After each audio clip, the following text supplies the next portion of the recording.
A paz do Senhor, sejam bem-vindos. Nós estamos começando mais um podcast da Academia de Pregadores, que é o Pode Pregar, o podcast 04, e você é nosso convidado super especial. Lembrando, a Academia de Pregadores é a maior escola bíblica online da América Latina e hoje nós estamos aqui com um conteúdo especial, com um convidado especial, e eu quero pedir para que você fique até o final. Já faz o seguinte, deixa o teu like, se inscreve no canal da Academia de Pregadores e eu tenho certeza que esse conteúdo vai edificar demais a sua vida. Olha só, uma coisa que é muito importante lembrar você também. Toda vez que você assistir um conteúdo aqui da Academia de Pregadores e esse conteúdo edificar a sua vida, manda para mais pessoas. Tem um botão de compartilhar, clica ali e compartilha com os seus amigos também. Nós já vamos para a nossa conversa. Hoje o nosso convidado é muito especial. É o professor Gabriel de Oliveira Porto. Deixa eu só ler aqui para vocês o currículo do professor. O pastor Gabriel de Oliveira Porto é mestre em escatologia bíblica e doutor em teologia sistemática. Autor da coletânea de livros Teologia Fácil, professor do Seminário Batista Livre em São Paulo, pastor na Igreja Batista Boas Novas também, e ele é coordenador do campo do Polo de Vila Prudente, em São Paulo, do Seminário Batista Livre. Tá? Ele é casado com a Flaviana e tem 2 filhos, a Giovana e o Daniel. Professor Gabriel Porto, meu amigo, seja bem-vindo, fica à vontade, você está em casa. Muito obrigado, Giovanni, é um prazer estar aqui com vocês, uma grande alegria poder me tornar um dos professores da Academia de Pregadores, ter viajado aqui para Florianópolis. Primeira vez em Floripa, não? Primeira vez no estado, na verdade, nem Santa Catarina nunca tinha vindo. Né? E gostei muito aqui do lugar, do povo, pessoal muito acolhedor, educado, né? O clima também, eu gosto do clima daqui. Com certeza, se eu fosse sair de São Paulo para morar em outro estado, eu viria para o sul. Olha só, já vai congregar com a gente aqui na nossa igreja. Quem sabe o que Deus nos reserva, né, no futuro. Eu estou aberto ao plano de Deus. O pessoal acha que a Academia de Pregadores é uma igreja, mas nós somos uma escola de teologia, mas todas as pessoas que trabalham aqui congregam em uma igreja, né, aqui na cidade. Então, a gente tem essa conduta, né? Aqui na academia, todo mundo serve a igreja, todo mundo está servindo as suas comunidades locais, e isso é muito bom, né? Que bom que você gostou da cidade, e agora é mais um professor aqui, né? Do nosso quadro de professores. Glória a Deus. Pastor, olha só, esse objetivo aqui, o nosso Pode Pregar, é um conteúdo que a gente grava justamente para conhecer os nossos professores e também entender um pouquinho da jornada deles, da trajetória. Ninguém começa doutor em teologia. Né? Ninguém começa mestre em teologia, ninguém começa escrevendo vários livros como o senhor. Né? A gente quer conhecer um pouquinho da sua história, da sua trajetória.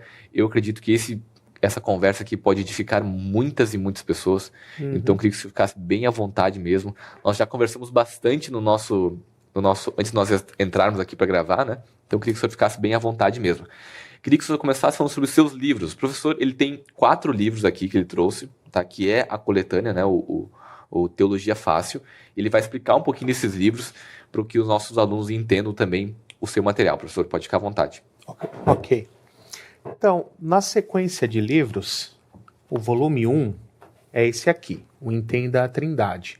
Nele eu juntei 4 disciplinas da teologia. O estudo sobre o Deus Pai, chamado de teontologia, o estudo de Cristo, a cristologia, e o estudo a respeito do Espírito Santo, que pode ser chamado de paracletologia ou pneumatologia.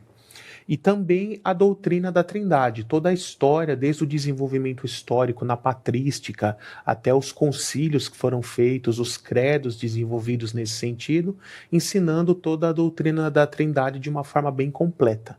Né? Então, ele é um compêndio que reúne essas disciplinas e uma característica interessante dos meus livros. Durante os cursos de teologia que eu fui fazendo, a gente é obrigado a ler muitas coisas, né? E eu me deparava com algumas realidades conforme eu ia lendo livros, e são coisas que eu sempre pensava assim, se eu for escrever um livro no futuro, não vou fazer desse jeito. Né? Então, por exemplo, uma coisa que me deixava até bravo, o autor discorria várias páginas sobre um assunto e no final colocava só uma referência bíblica, só o endereço do texto. mas ele não explanava o texto, só colocava a referência ali, e a maioria das vezes a pessoa não vai saber o texto de cabeça. Então o que ela teria que fazer? Parar a leitura, ir lá na Bíblia, achar o texto, ler, depois voltar para o livro.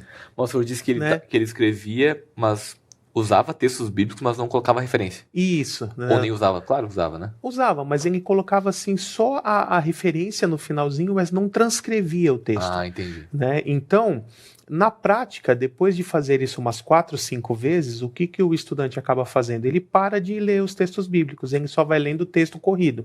E como ele não vai lembrar de cabeça todos os textos, ele não entende, né, tudo o que deveria, e isso vai virando uma bola de neve. No final do livro ele não entende direito, porque não leu as referências.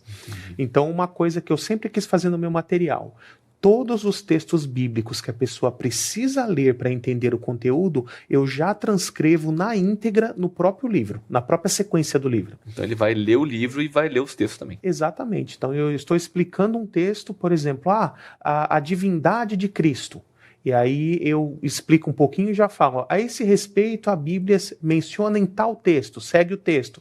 Já transcrevo ele na íntegra e aí na sequência eu já continuo explicando. Então a estrutura do livro é assim: texto bíblico, explicação, em cada um dos temas, seguindo uma ordem lógica. Isso eu trato em todos os livros. O senhor me disse, né? aqui no off, que o senhor defendeu a sua tese de doutorado, a Trindade. Exatamente. Nas normas da ABNT, eu acho que é esse o nome, né? Sim. Na própria tese tem que estar escrito lá, né? Quando o texto é um pouquinho maior, a referência é um pouquinho maior, Sim. Ela também é assim, né? Sim. Você vai lendo a tese e ela tá lá com o texto bíblico, né? Com aquela parte que o senhor tirou de algum outro livro, ela tem que estar lá transcrita literal. Isso. Foi praticamente isso que o senhor fez no livro. Sim. Às vezes o autor também pode, por exemplo, só fazer uma referência e colocar como uma anotação de rodapé no texto, né? Mas eu já preferi fazer na própria sequência, né? E outra coisa também que eu me deparei muito quando fazia as leituras é que ao terminar uma leitura eu pensava assim: duas coisas que geralmente me vinham em mente. Uma: o autor encheu linguiça pra caramba que ele poderia ter discorrido o mesmo assunto, explicado as mesmas coisas na metade do tamanho, né? Então isso é uma coisa que eu sempre pensei: não vou fazer isso, eu vou ser sempre claro e objetivo, escrever o que tem que ser colocado. E outro ponto é uma linguagem erudita demais, fora da realidade das pessoas. Então, é muito comum você pegar aquele livro cheio de termos técnicos, uma linguagem bem erudita, e isso acaba dificultando o entendimento. E por isso que eu quis chamar essa coleção de Teologia Fácil, porque a intenção com esses livros é que qualquer cristão comum, com uma noção básica de Bíblia, ele vai conseguir ler e entender o material. Eu diria até que um não cristão, se receber um livro de presente, ele consegue ler e entender. E, inclusive, meus livros, eles têm até apelo, né? No final do livro, eu sempre coloco na conclusão um apelo, porque caso um não crente esteja lendo e ele ler e o Espírito Santo tocá-lo e ele crer, ele pode ali, seguindo a orientação do livro, exatamente, entregar a vida para Jesus ali com a própria leitura do livro. Né? Que legal, então, que legal. Eu segui dessa forma. E o volume 2 da coleção... Esse aqui é o volume 1, né? Esse então, é o volume 1. Ele segue uma ordem, o senhor colocou ele numa ordem ali para o pessoal poder entender. Esse aqui é o volume 1. Né? Fica aqui no selinho, ó, Coleção Teologia Fácil, volume 1. Top. O volume 2 é aqui o Homem, Pecado e Salvação, onde eu falo estudo da antropologia bíblica, doutrina do pecado e doutrina da salvação. Você pode perceber que são assuntos interrelacionados. Eu não escolhi aleatoriamente assuntos, né? Da mesma forma que Pai, Filho e Espírito Santo são relacionados, você vai ter que entender, eu costumo dizer assim: para entender a doutrina da salvação, você precisa saber primeiro quem é o paciente, né, comparando com um médico, qual é a doença, e aí você vai saber qual é o tratamento adequado. Né? Então, por isso você vai conhecer quem é o ser humano, como ele ficou após a queda, o que é o pecado que afetou o ser humano, e aí sim você vai entender como Deus fez o plano da salvação. Né? Depois, aqui o volume 3... Essa parte aqui do remédio, né, do antídoto para o problema, ele não faz sentido se você não entender essas duas outras partes. Exatamente. Né? O tratamento, ele vai depender de quem é o paciente e qual é a doença. Que legal. A lógica é essa. Então, mesmo que seja um livro de teologia, né, antropologia, que você falou aqui rabartiologia e soteriologia. Isso. Mesmo que seja um livro que trata de 3 doutrinas bíblicas fundamentais, eu diria, o senhor tentou partir de uma ordem lógica para que haja um entendimento, né? Então, Isso, elas se muito legal. complementam. Muito né? legal. Depois o volume 3, esse aqui, eu acredito ser o meu livro mais conhecido, né? Manual Prático de Escatologia.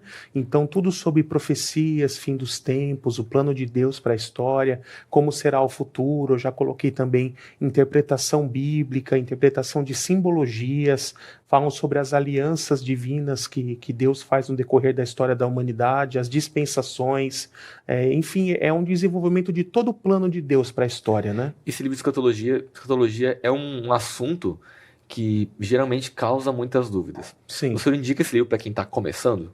Não sei nada de escatologia, estou começando a ler agora. O senhor indica esse livro? Sim, exatamente. É para quem está começando. Ele é para o iniciante criar uma boa base, ficar bem fundamentado, inclusive para pessoas que não têm uma vertente definida, escolhida, poder definir bem uma vertente, né? Porque eu comento todas as visões nesse livro, apesar de fazer uma defesa apologética da visão pré-tribulacionista, mas ele vai pelo menos conhecer o que as outras visões ensinam.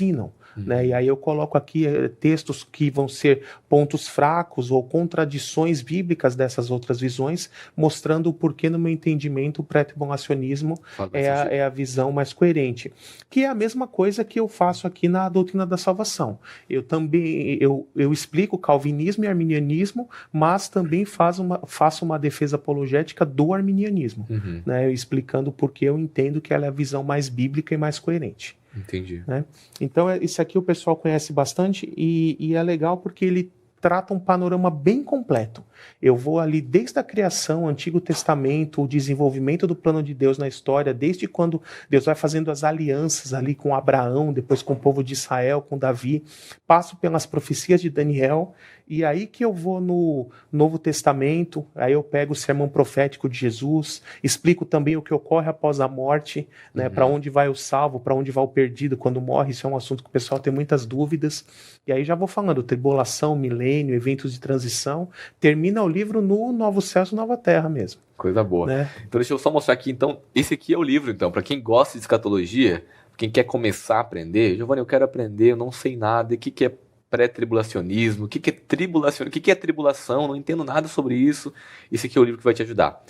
Professor Gabriel de Oliveira Porto, Manual Prático de Escatologia, é o volume 3, é o mais conhecido dele, então agora o pastor já vai falar aí pra gente como que você pode adquirir esses livros também. Mas tem mais um aqui que é sobre esse assunto interessante também, professor. Esse aqui é o que completa a coleção até o momento, né? Anjos, Demônios e Igreja.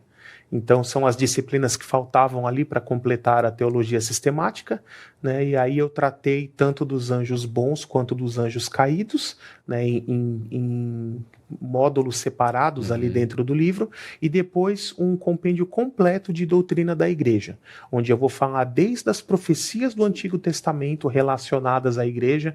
O pessoal tem muita confusão a respeito de a igreja é um mistério de Deus não revelado no Antigo Testamento. No todo, sim, mas tem várias coisas a respeito da igreja que já estavam reveladas no Antigo Testamento.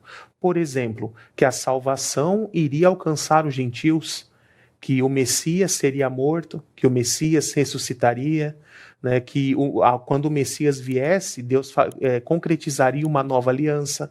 Né, e que o Espírito Santo seria derramado sobre toda a carne, como diz lá em Joel 2. Então, são todas essas profecias que fazem parte do plano de Deus para a igreja. Né, e isso já estava assim revelado de uma forma bem superficial no Antigo Testamento e vai se concretizar no Novo com o plano de Deus para a igreja. É importante nós entendermos que a igreja não é o plano B de Deus porque deu errado com Israel por ter rejeitado o Messias. Deus é presciente, ele já sabe como será todo o futuro, ele já sabia que Israel livremente rejeitaria a oferta do reino. E por isso, o plano de Deus já estava desde a eternidade passada estruturado em levantar a igreja. É nesse sentido, por exemplo, que Apocalipse 13:8 vai dizer que o Cordeiro foi morto desde a fundação do mundo. Que os planos de Deus de trazer a salvação e a redenção a todo o mundo por meio do sacrifício do Messias já estavam estruturados desde a eternidade. Né? A rejeição de Israel não pegou Deus de surpresa. Exatamente. Deus já pré-ciente, já sabia de tudo, né? Uhum. Então não foi uma... Aqui no sul a gente fala, não sei se você conhece essa palavra, um enjambre, um atalho, né? Fiz um atalho aqui. Não, Deus tava tudo no propósito, né? Exatamente. Deus não Lindo tem demais. plano B. Ele só tem plano A porque ele não precisa de plano B. Deus nunca foi pego e nem nunca será pego de surpresa. João vai dizer isso no capítulo 1, né? No seu evangelho. Uhum. Eles, a todos quanto o receberam, a esse deu-lhes o direito ou o poder de serem chamados filhos de Deus. Mas eles veio para o que era o seu e os seus não o receberam. Mas, né, e esse mas é o que dá sentido a isso tudo, né? Nós somos, Deus pensou em nós. Uhum. Deus pensou na igreja, né? Foi lindo demais. E olha que interessante. A mesma escritura já profetiza o término dessa rejeição de Israel.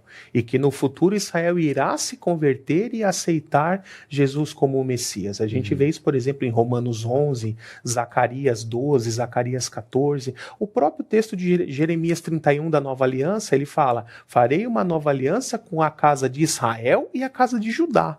Vai chegar o momento em que a nova aliança também será cumprida com o povo de Israel. Né?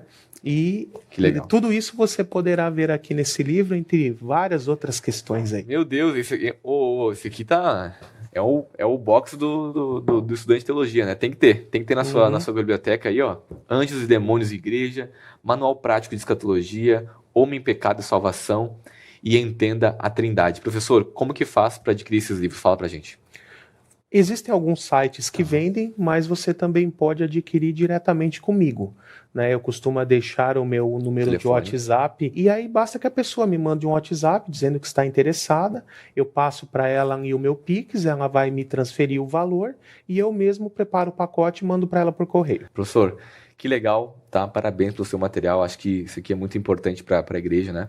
São assuntos importantes, são assuntos que edificam o corpo de Cristo, a gente fica feliz que o senhor tá aqui com a gente e nós cremos que Deus vai usar muito a sua vida aí também para nutrir a igreja com um conteúdo bíblico coerente, né, e que vai com certeza servir de bênção para muitas pessoas, tá bom? Amém. Agora vamos lá. Quem é o Gabriel Porto?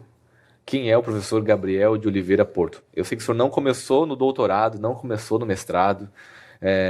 Eu queria que o senhor começasse contando pra gente um pouquinho do seu testemunho. Como o senhor conheceu Jesus? Conta um pouquinho da sua história. Eu acho que quando a gente fala um pouquinho da nossa história, as pessoas se identificam também.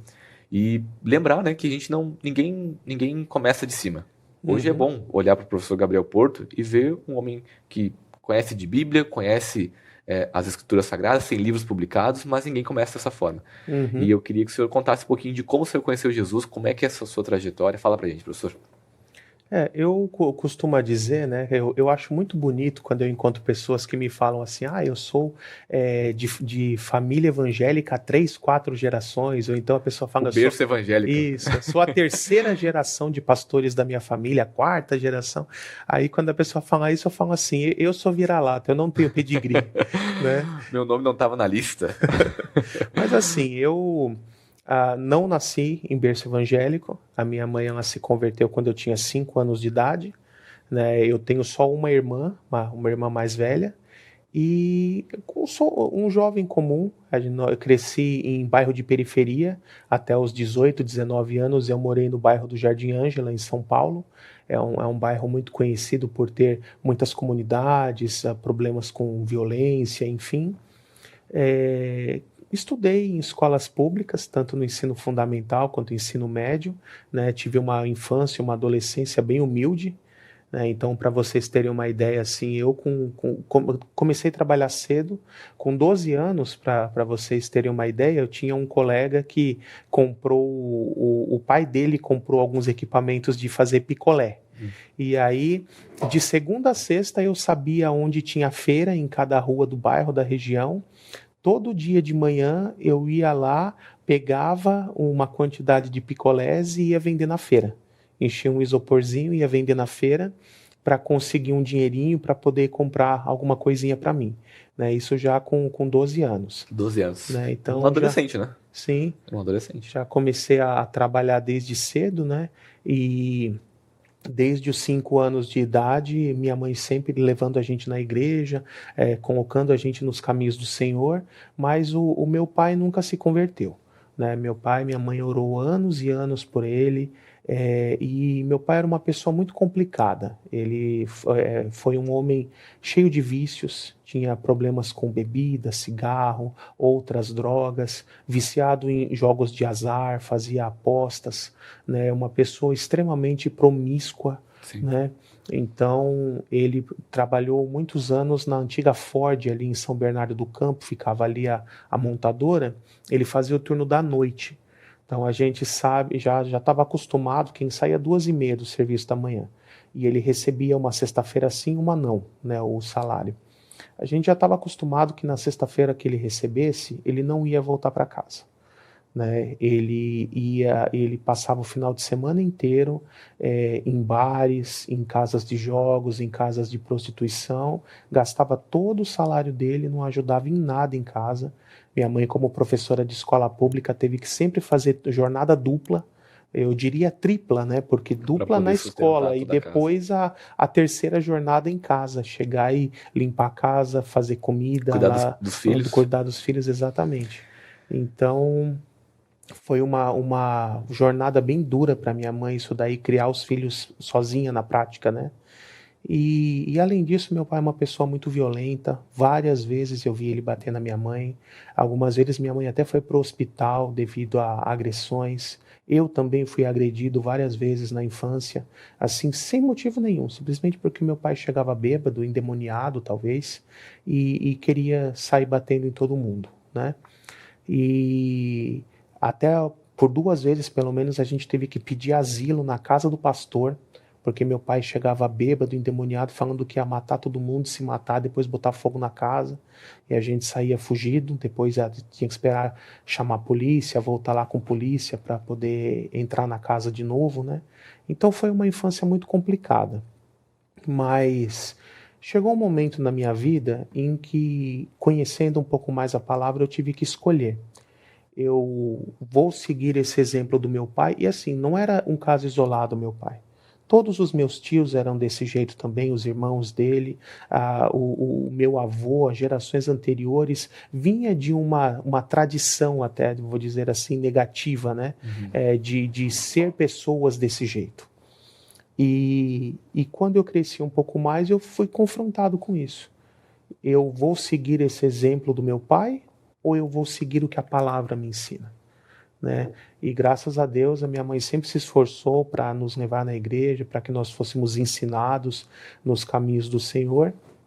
E eu decidi escolher o que a palavra de Deus me orientava a fazer. E é engraçado, pastor, que assim, às vezes isso é uma decisão, né? Sim. É uma decisão. Porque, claro que pode acontecer, nós acreditamos nisso, né? Deus descer do céu, um anjo aparecer, né? E eu creio nisso. Mas às vezes é uma decisão, você precisa olhar para onde você veio, para quem é a sua família, o lugar que você está e decidir, ou eu vou seguir esse caminho, ou eu vou seguir um outro caminho, né? E essa decisão ninguém pode tomar por nós, né? A vida, como o senhor está contando, e é uma história que muitas pessoas têm uma história como essa, inclusive infelizmente é bem comum as mães criarem os filhos sozinho por conta do abandono dos pais, ou muito trabalho, ou casos como o seu. Mas chega um momento que a gente precisa decidir. Ou eu vou repetir os erros dos meus familiares, ou eu vou tomar um caminho diferente para que eu viva coisas diferentes, né? E o senhor lembra-se de como que foi para o senhor? Foi decisões que o senhor foi tomando com o passar dos dias, ou foi um dia, não, hoje, a partir de hoje eu vou fazer isso? Lembro com clareza. Inclusive assim, quando eu cheguei nos meus 14 anos de idade, eu entrei no Senai, né? Eu comecei a fazer Senai como aprendiz ali de funilaria e em paralelo estava cursando a 8ª série no ensino fundamental, né? Então eu fazia o Senai o dia inteiro e estudava à noite. E aí foi uma época bem corrida e ali assim você começa a ter contato com o mundo corporativo, vamos dizer assim, um ambiente de fábrica, de indústria, tudo, e começa a ter contato com esse ambiente depravado, vamos dizer assim, né? De pessoas não cristãs e que têm uma prática de vida toda desregrada, né?